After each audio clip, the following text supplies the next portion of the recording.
Tonight, I'll watch my sister marry the son of a man who stole my life's work, and neither of them knows I'm about to take it all back. My name is Dr. Sophia Chen. I'm 35 years old, and I'm about to execute the most satisfying revenge of my career. The target? My own family and the tech empire they helped steal from me. 5 years ago, my sister Emma and her new fiance's father destroyed my startup and left me with nothing. They thought they buried me forever. They were wrong. The wedding invitation arrived on expensive cardstock, the kind that whispers money before you even read the words.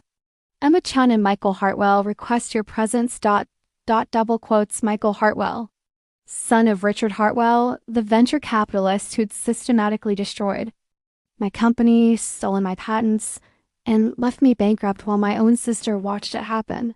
The irony was almost poetic. Emma, the pretty sister who'd never worked a day in her life, was marrying into the family that had ruined mine. And she had no idea that the failed entrepreneur sister she pitied was now the anonymous founder of the AI platform that controlled their entire digital empire, the same platform I was about to shut down during their wedding reception. Growing up, Emma was the golden child. Beautiful, charming, effortlessly popular.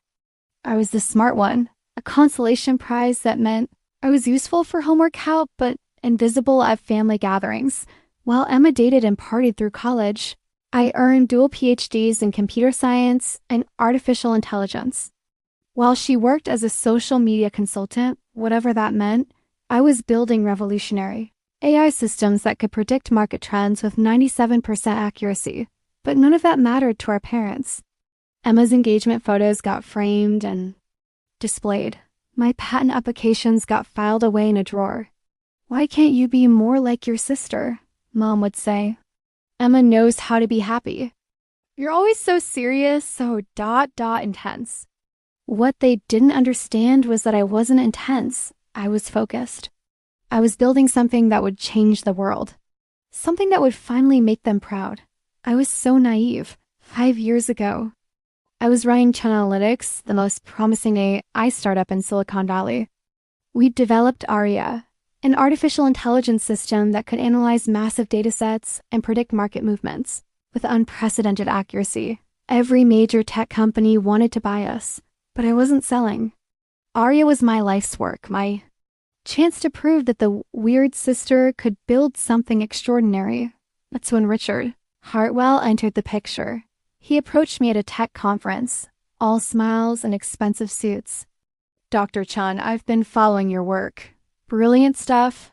I'd love to discuss investment opportunities." I should have been suspicious. Richard Hartwell didn't invest in startups. He acquired them, stripped them for parts, and discarded the founders. But I was young, ambitious, and desperate for validation. The due diligence process lasted 6 months. Richard's team had access to everything: our code, our algorithms, our business plans. They asked endless questions, demanded detailed explanations, required comprehensive documentation that I gave them everything. Believing we were building a partnership, I was building my own execution. The betrayal came on a Tuesday morning. I arrived at my office to find lawyers waiting with cease and desist orders.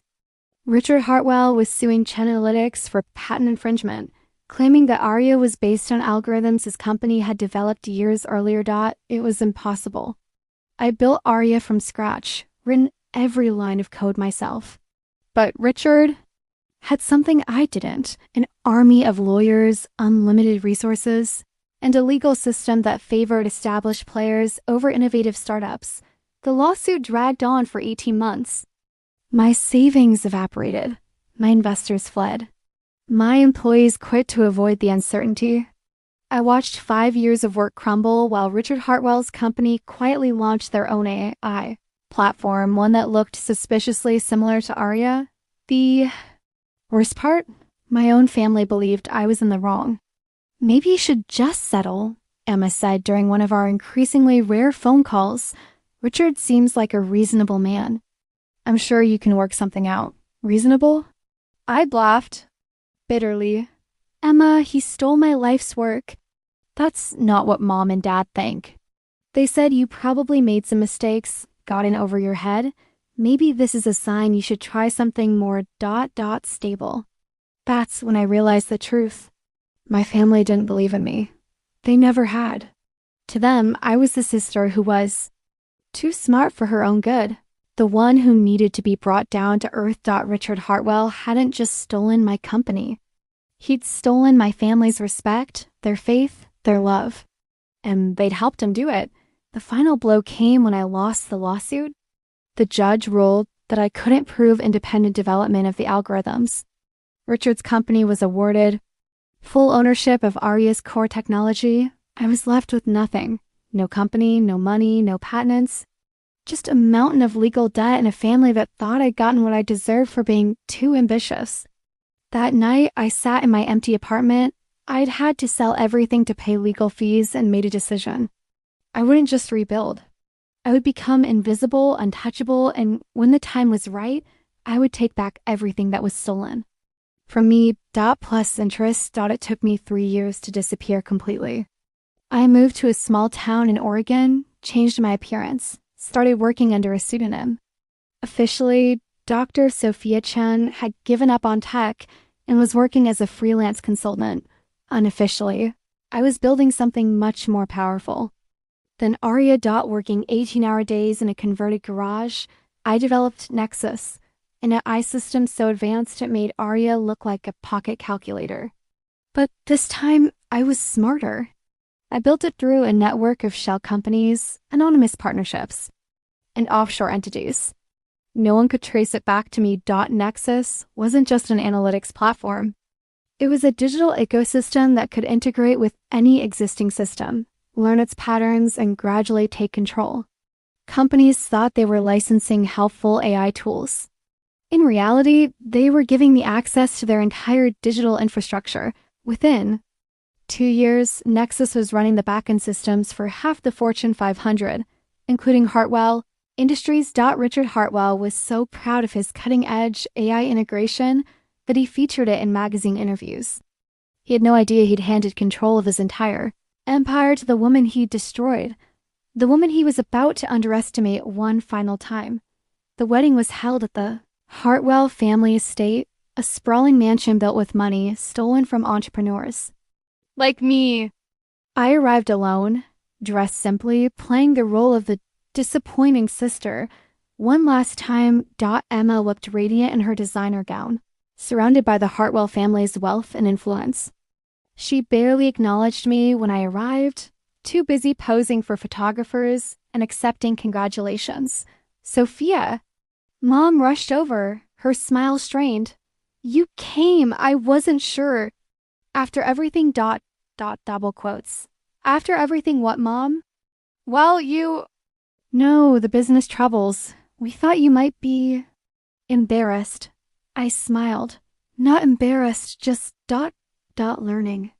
Richard Hartwell held court near the bar, regaling guests with stories of his business acumen. When he saw me, his expression shifted to polite dismissal. Sophia, isn't it? Emma's sister. I heard about your little startup. Unfortunate how these things work out sometimes. Yes, I replied calmly. Sometimes they do. He'd already lost interest, turning back to more important guests. But I noticed his phone buzzing insistently in his pocket. And then his assistant approaching with a worried expression. The show was about to begin. I timed it perfectly. As the reception reached its peak, champagne flowing, speeches beginning, cameras flashing, Nexus began its work. It started small. Richard's company's website went down. Then their customer service system crashed. Their financial platforms started showing error messages. Within minutes, every digital system Hartwell Industries relied on was failing simultaneously. Richard's phone was ringing constantly now. His face had gone pale as assistants whispered urgent updates in his ear. The minor technical difficulties were becoming a full-scale digital catastrophe. Ladies and gentlemen, the wedding coordinator announced, we're experiencing some issues with our payment systems and catering software. Please bear with us while we resolve these technical difficulties. But it wasn't just the wedding systems. Every company that used Nexus, which included most of Richard's business partners, Suppliers and clients was experiencing the same technical difficulties. I watched from my table as Richard's empire crumbled in real time, stock prices plummeting, contracts failing, communications severed, years of stolen success evaporating in a matter of hours. And then I stood up. "Excuse me," I said, my voice carrying across the confused murmur of the reception. "I think I can help with your technical problems." Richard looked at me with desperate hope. "Sophia, do you know what's happening?" "I know exactly what's happening. Your AI systems are experiencing a cascading failure, very sophisticated, very targeted. The kind of attack that requires intimate knowledge of your infrastructure. Can you fix it?" I smiled. "I can. But first, I think there's something you should know about those AI systems you're so proud of." I pulled out my phone and projected a holographic display that showed the Nexus network architecture, every connection, every data flow, every point of control. "This is Nexus," I announced to the stunned crowd. "The AI platform that runs your company, Mr. Hartwell, along with about 60% of the Fortune 500. Richard stared at the display, his face going white. "That's impossible. We developed that system internally." "No, you didn't. You licensed it from a company called Prometheus Analytics, a company I own through a network of shell corporations." The room was dead silent now. Even the catering staff had stopped moving. "You see, 5 years ago, you stole my company and my life's work. You thought you destroyed me. But what you actually did was teach me a very valuable lesson about power." I gestured to the holographic display. "Real power isn't about owning the visible assets. It's about controlling the invisible infrastructure. And for the past 3 years, I've been controlling yours." Richard was shaking now. "What do you want?" "I want what you stole from me. Every patent you claimed, every algorithm you copied, every dollar you made from my work. That's impossible. Those patents are worth hundreds of millions. Actually, they're worth $2.3 billion. I've been tracking the revenue." I smiled. "And you're going to transfer all of it to a fund for entrepreneurs whose companies were destroyed by predatory litigation." "I'll never agree to that," I shrugged. "Then your company ceases to exist, right now. Every system fails permanently. Every contract becomes void. Every partnership dissolves." To demonstrate, I tapped my phone. Instantly, every screen in the venue went black. The lights flickered. The sound system died. "This is just a preview," I said in the sudden silence. "Imagine what happens when I do this to your entire corporate network." Richard looked around desperately, as if someone could save him. But everyone was staring at me now, the failed sister, who had just revealed herself as the puppet master, controlling their digital world. "You have 24 hours to decide," I announced. "Transfer the patents and pay restitution, or watch everything you've built disappear." Emma finally found her voice. "Sophia, what are you doing?" "This is my wedding." I turned to face my sister. "Your wedding to the son of the man who destroyed my life." "Did you know about that, Emma? Did you know Richard stole my company?" "That's not ... You lost a lawsuit. That's different." "I lost a lawsuit because he had better lawyers and unlimited resources. But I didn't lose because I was wrong. I lost because the system is rigged against people like me." "People like you?" "People who build things instead of stealing them. People who create value instead of extracting it. People who change the world instead of just inheriting it." I looked around the room at the stunned faces. "For 5 years, you all thought I was the failure in the family, the sister who couldn't make it in the real world. But I didn't fail, I evolved." "This is insane," Emma whispered. "You're destroying my wedding over some business dispute." "I'm not destroying your wedding, Emma. I'm revealing the truth about the family you're marrying into. Richard Hartwell built his fortune by stealing from people like me. And you're about to become part of that legacy." The silence that followed was deafening. Even the photographers had stopped taking pictures. Dr. Chen. The voice came from the back of the room. I turned to see a woman in an expensive suit walking toward me. I recognized her from business magazines. Sarah Morrison, CEO of Morrison Ventures, one of the most powerful investment firms in Silicon Valley. Ms. Morrison, I didn't expect to see you here. I came as Richard's guest, but I'm staying as yours. She smiled. I've been trying to identify the founder of Prometheus Analytics for 2 years. Your Nexus platform is the most sophisticated AI system I've ever encountered. She looked around the room. Ladies and gentlemen, you're in the presence of one of the most brilliant technologists of our generation, Dr. Sophia. Chen didn't just survive Richard Hartwell's attempt to destroy her. She built something far more powerful than anything he ever stole. More murmurs rippled through the crowd. I saw phones coming out, people frantically Googling my name, trying to understand what they were witnessing. Dr. Chen, Sarah continued, Morrison Ventures would like to offer you a partnership, not an acquisition, a partnership. We want to help you build the next generation of AI technology. On your terms. I looked at Richard, who was slumped in his chair like a deflated balloon, then at Emma, who was staring at me as if seeing me for the first time. I'll consider it, I said. But first, Mr. Hartwell has a decision to make. Richard's voice was barely a whisper. If I agree to your terms, if I transfer the patents and pay the restitution, you'll restore my systems? I'll restore your systems, but I'll also retain oversight of your AI infrastructure. Think of it as ... insurance against future theft. You're blackmailing me. I'm offering you the same choice you offered me 5 years ago. Accept my terms or lose everything. He was quiet for a long moment, staring at his hands. Finally, he nodded. I agree.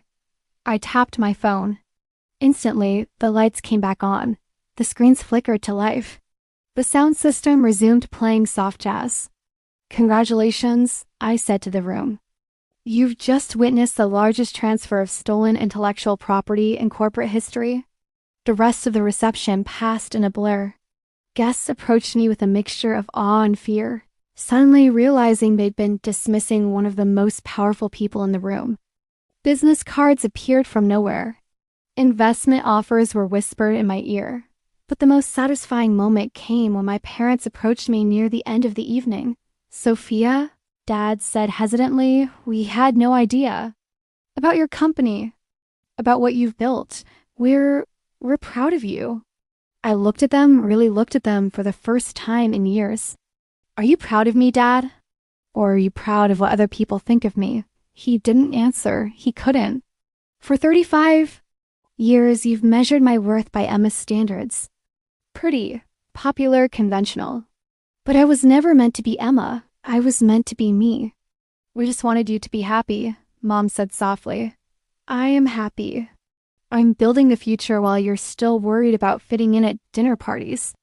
I turned to leave and paused. Oh, and Mom? That little startup you thought was a failure?